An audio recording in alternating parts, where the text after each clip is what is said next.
বলবো আরেকজন প্লেয়ারের কথা, সে হলো সাউথ আফ্রিকার উদীয়মান হার্ড হিটিং ব্যাটসম্যান ডেভিস, যাকে সাউথ আফ্রিকার লোকেরা ডাকনাম দিয়েছে বেবি এবি বলে, মানে এবি ডেভিলিয়ার্সের ছোট ভার্সন।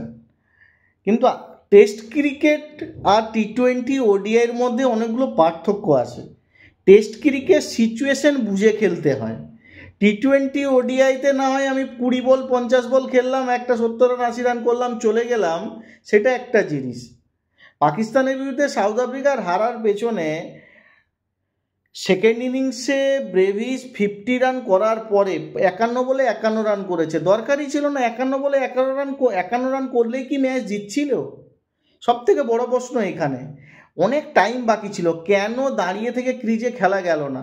তো এইসব প্লেয়ারদের টেস্টে খেলানোর আগে কিছুটা তো ভাবতে হবে সাউথ আফ্রিকাকে, বা প্লেয়ারদের মেন্টালি প্রিপেয়ার হতে হবে যে আমি যখন মাঠে যাচ্ছি ম্যাচ জেতানোর জন্য, 4টে 6 আর 4 মারার জন্য শুধু নয়।